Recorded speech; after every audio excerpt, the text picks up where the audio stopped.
welcome back to Promise Hill. This is Kimberly Herman, your host. Through stories and practical tools, I help people find hope, healing, and guidance to a deeper relationship with God. And in my professional life, I'm a Christian counselor with over 22 years of counseling experience. I'm so glad that you're here today. If you're new, welcome. And just so you know, this is an unfolding story, so you can take a listen, but if you're curious, you can start with chapter 1 to get caught up. But I'm really curious to learn more about you. Would you send me a quick email to let me know where you are listening from and any questions you might have? I'll be adding a segment in the next season where a new character will be answering soul care questions. I will answer your email, but I would love to use some real questions by you in the episodes. You can reach me by the link below. Do you like gifts? Like I do? Well, I made one for you. For those that would like a handy tool for when you are overwhelmed, it's called Pause, a sacred reset. The link is listed below. I'd love to give it to you. Now in chapter 9, we learned new information about Mira and a bit about her biological father, as well as watching Mira set a boundary because she was not ready to learn more truth. Today in chapter 10, we cover a lot of ground as Mira interacts with several characters, each one bringing a gift to her life. Be sure to subscribe and share this podcast with someone that could use some support. Now, let's listen in. Mira sat, staring at Grandma Eden. Her heart felt like it stopped when Eden responded to hearing that her dad had been living in Promise Hill all those years ago, and that Mira may have as well. Eden, what are you thinking? You look worried all of a sudden. Do you know something? I'm not sure, dear. I might. Give me a week to poke around and talk to a few people. I'm going out of town for a few days next week, but I'll gather information and share it with you if it relates to you. It may not. Can you tell me anything? I'm afraid not. Not right this moment. But I hope to soon. I need to head out. I'll talk to you about this after I return to town next week. After Eden left, Mira put everything related to Eleanor back into the envelope and put it on her bookshelf. I'm so glad Eden told me my feelings about waiting to meet the person who is texting me are valid, and I could wait. I'm in charge of when I want to learn more. There's no rush. That feels good to me. As Mira sat down to ponder what Eden had told her, a knock at the door startled her. Mira, it's Charity. Are you home? Oh, I'm coming, Charity. Mira ran to open the door to see Charity slightly flushed and out of breath. I'm so sorry to interrupt. I tried calling, but you didn't answer. Could you come to the bakery with me right now? Sure. Is everything okay? Yeah, but I need your help to work the bakery for me for about an hour. None of my other employees can come in. Pastor Enoch is stopping by in an hour, and I need to speak with him privately. It's important. I'll show you everything you need to know. Mira followed her down the cobbled lane toward the bakery, which was just a few blocks away.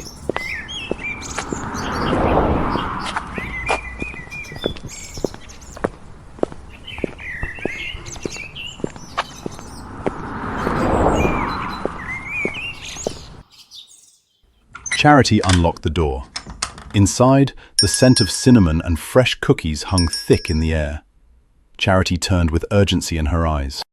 Just as Mira was mastering the espresso machine, the bell above the door jingled. A tall, middle-aged man with salty short hair and a calm presence stepped inside. Charity looked up from the register and smiled gently. Pastor Enoch, I'm so glad you're here. Mira, this is Pastor Enoch, and this is my friend Mira. Pastor Enoch gave Mira a big, welcoming smile. Welcome to our little town of Promise Hill, Mira. I was told you just moved here a few months ago. Nice to meet you, Pastor. Yes, I did. You have a beautiful town. Mira felt a sense of home and something safe with the pastor. She stepped aside as Charity guided him to a table in the corner. The two sat down, their voices low, their expressions shifting in waves of emotion, sadness, relief, and a flicker of hope that shimmered at the corners of Charity's eyes. Hey, I know you. You're the lady from the park. Mira looked down to see Hope Meadowlark at the counter and smiled. The young girl who encouraged Mira to seek Grandma Eden. Hi there, Hope. What a nice surprise. What can I get you today? A warm chocolate mint cookie, please. Mira pulled out the warm, soft cookie and handed it over. On the house. It's the least I can do for a very helpful young lady.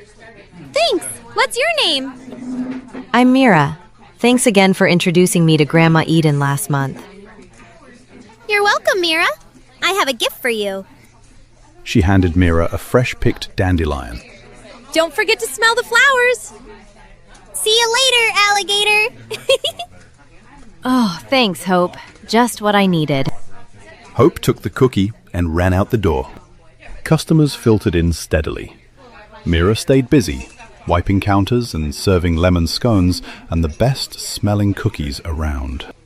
Every now and then, she glanced at Charity and Pastor Enoch. Something in Charity's posture suggested both the weight of something released and the strength of something surrendered. When the conversation ended, Pastor Enoch walked to the counter. It's nice to meet you, Mira. You're always welcome to visit us at church if you like. I'm not much of a church person. Never been in one. But thank you. I understand, dear. Our doors are always open if you are curious. No pressure. Charity returned to the counter with a hug as the pastor left. You were amazing, Mira. Thank you. Mira smiled with a new sense of purpose. It was kind of fun. Anytime you need help while I'm looking for another job, I'm your gal. Actually, would you be willing to work 6 to 2 on Saturday? I need to help the church with something. It's very important. My other employees who fill in can't come in until 2. Of course. I'd love to help. By the way, remind me of what work you're looking for. Something in marketing. Do you know how to help small businesses grow? That's my specialty. I'll keep my eyes out. It was late afternoon as she wandered through town after working at the bakery. Mira ducked into the little bookstore, The Lantern, tucked between the bakery and the Blooming on the Hill gift shop. A colorful flyer on the front table caught her attention. Kids of all ages are invited to listen to Grandma Eden. Next Saturday at 11, come listen to her newest children's book. Mira blinked with surprise. Grandma Eden wrote children's books? Of course she did. Grandma Eden has wisdom for all ages. She walked deeper into the shop, letting her fingers brush spines and paperbacks. Then she spotted him, Gideon Thorne. The rugged blacksmith, usually cloaked in soot and firelight, was sitting on a wooden chair in the back, reading. A book balanced gently in his rough hands. She tried to turn away, not wanting to disturb him, but it was too late. He looked up, their eyes met. He smiled, subtle but genuine, and waved her over. With some hesitation, she walked toward him. Hello there. I didn't peg you for a bookworm. Don't tell the anvil. It might get jealous. You know, strength isn't always loud. Sometimes it's sitting still when your heart wants to run. Sometimes it's letting someone else see the parts you usually hide. Mira blinked, taken aback. This was something Grandma Eden had told her. There was something in his voice, gravelly but kind, that struck her deeper than she expected. That's pretty profound for a Saturday. Gideon smiled. I felt you needed to hear it. He was correct. Mira did need to hear it. She was used to shutting down when things got hard. After talking to Gideon, Mira walked home. She sat down with her Mind Your Curls mug filled with hot jasmine green tea that Grandma Eden had given her and reflected on her day. Her encounter with Hope Meadowlark brought a smile to her soul. Then there's Gideon, gruff on the outside and full of wisdom on the inside. Who would have guessed he likes to hang out in bookstores? What an interesting place Promise Hill is. A girl who hands out dandelions. A blacksmith who reads books. A baker who somehow always knows exactly what people need. And a grandmother who seemed to know more than she was saying. As the evening settled over the town, Mira climbed into bed, exhausted from the day. It wasn't long before sleep found her. At first, the dream felt ordinary. She stood alone in a golden wheat field beneath a sky painted in twilight colors. Then she heard it. A distant voice, as if someone were telling a story from far away. She turned toward the sound. At the edge of the field stood an old wooden stage, illuminated by lantern light. A crowd had gathered, listening to a storyteller whose face she couldn't quite see. His words drifted across the wind. The things we lose are not always gone. The storyteller slowly raised one hand and pointed towards someone standing behind her. Mira spun around. A woman stood several yards away. Her dark hair moved gently in the breeze. In her hands was a Bible. She smiled and held it out. The storyteller said, The truth always arrives as a story first. Suddenly, wind chimes rang. Mira jolted awake. The room was dark. Her heart hammered against her ribs, out of excitement, not fear. The dream lingered like a fog she couldn't shake. Mira repeated what she heard in the dream. The truth always arrives as a story first. Then she heard it. Not in the dream. In her room. A voice. Soft. Barely above a whisper. Saturday. Mira bolted upright. Silence. Then, the faint sound of wind chimes outside her window. She looked at the clock. 3:17 a.m. Her pulse raced. Saturday? What's supposed to happen on Saturday? Sometimes life reveals a piece of itself in a dream, or in a flower handed to you by a child, or a kindness you didn't know you needed. And sometimes, when you're settling into a new chapter, God sends items your way for the journey. Take it away, Kimberly. One of the things you'll discover about Promise Hill is that God rarely shouts through the story. More often, he whispers through a child with a dandelion, a conversation in a bakery, a sentence from a blacksmith, or a dream in the middle of the night. Mira doesn't see the whole picture yet, but little by little, God is preparing her heart, and I have a feeling he may be doing the same for you. Let's look at a few reflections from today's chapter. Reflection number 1. God often speaks through ordinary moments. Nothing dramatic happened at the bakery. A child handed Mira a flower, a bakery asked for help, a pastor offered an invitation, and a blacksmith shared a few simple words. Yet each encounter quietly nudged her heart in the direction God was leading. We often expect God to speak through burning bushes and thunder. It might be easier if he did that, right? More often, he whispers through conversations, unexpected kindness, scripture, and the people he places along our path. Hear it and hold it. 1 Kings 19, verse 12. After the earthquake came a fire, but the Lord was not in the fire. And after the fire came a gentle whisper. Don't overlook the ordinary. God's whispers often arrive wrapped in everyday moments. Reflection number 2.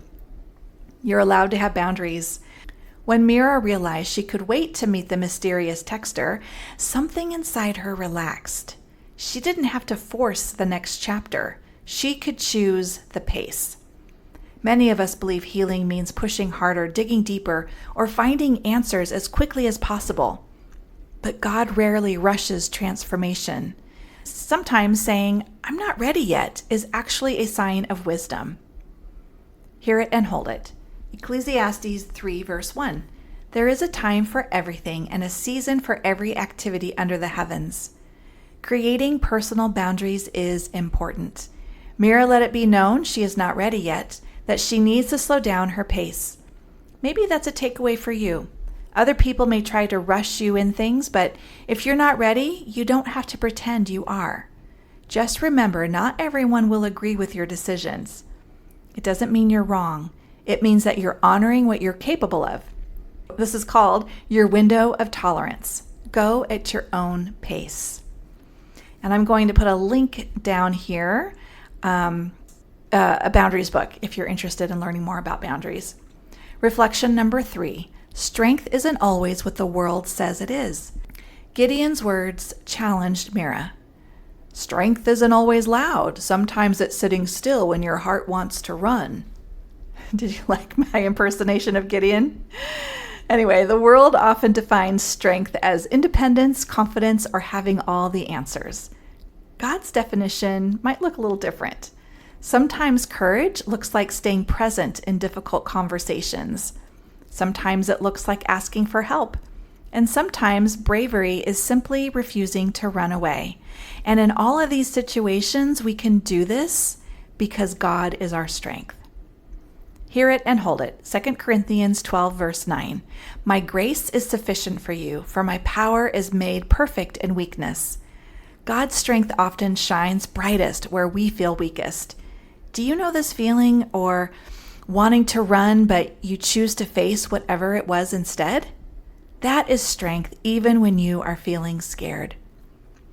Reflection is where insight begins, but action is where change happens. Mira's story isn't just meant to inspire us, it's meant to invite us to take our own next step. Here's one simple way you can put today's reflections into practice this week.